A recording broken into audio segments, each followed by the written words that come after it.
सबसे पहले लिखा है जब जमीन वीरान और सुनसान थी, गहराओं के ऊपर अंधेरा छाया हुआ था, खुदा ने सबसे पहले रोशनी को पैदा किया।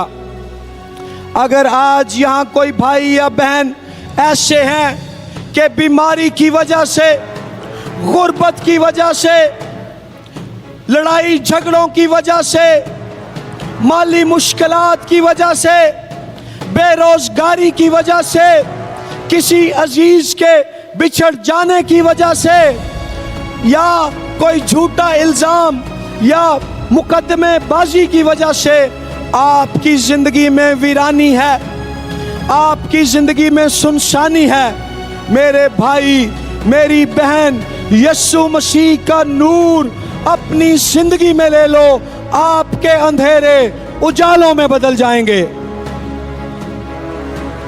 और वो उजाला फिर आपके वसीले से दूसरों तक भी पहुंचेगा। पीछे वहां एक बल्ब रोशन है।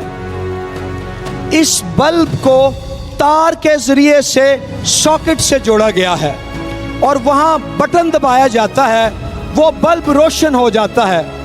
अगर बल्ब का तार के जरिए से सॉकेट के साथ जो कनेक्शन है वो काट दिया जाए और तुसी बटन दबाओ, बल्ब च रोशनी आएगी? नहीं आएगी। जिस तरह से बल्ब का कनेक्शन रोशनी के लिए बिजली के साथ होना जरूरी है, इसी तरह हमारी जिंदगियां तब ही रोशन होंगी और रोशन रहेंगी जब हमारा कनेक्शन, हमारा ताल्लुक, हमारा रिश्ता यीशु मसीह के साथ जुड़ा रहेगा। ते जे यीशु तो कट हो गए हो, फिर रोशनी जांदी रही।